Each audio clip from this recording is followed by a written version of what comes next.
Roger Morneau has an amazing story.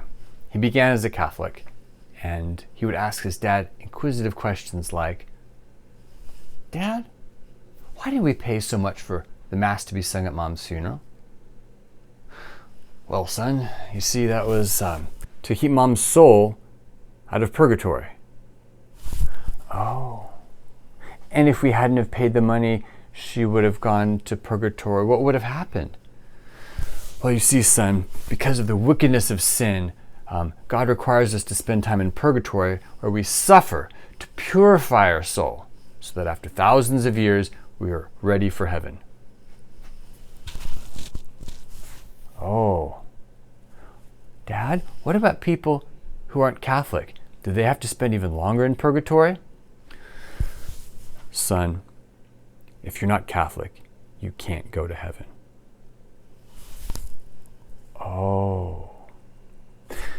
This gave Roger a difficult picture of God. He didn't like him. He didn't want anything to do with him.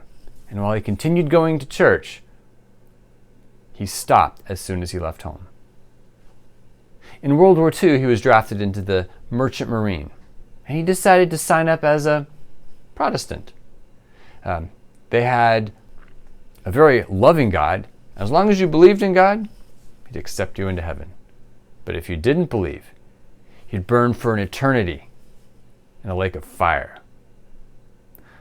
Roger didn't like that picture of God either. He decided he was done with religion. After World War II, he moved to Montreal and was invited to attend a seance. Dead people would give advice to the relatives. Later, Roger was invited to a group of Satan worshipers, where he learned that the advice received from the dead people was really coming from spirits that impersonated them.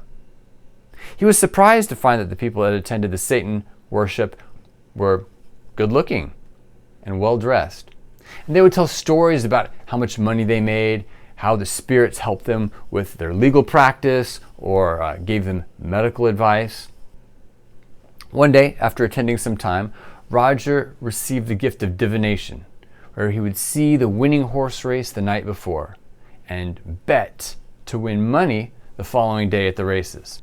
However, Roger felt empty and trapped. He had heard stories about people who'd tried to leave, and they always ended terribly. One day he was lying alone in bed, unable to sleep, when he prayed, "If there is a God, please help me."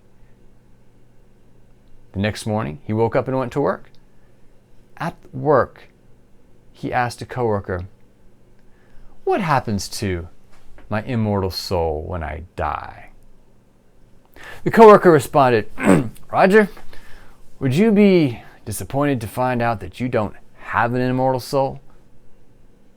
This led to questions, which led to Bible studies, and an epic showdown where Roger was delivered from Satan's clutches. At the end of the book, Roger recounts different answered prayers. And one day, when I was in a Thai restaurant in Orlando, I decided to copy Roger's prayer.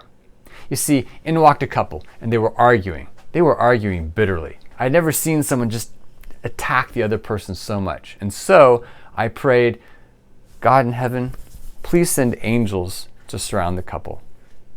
And please forgive their sins so they can experience your peace and think clearly."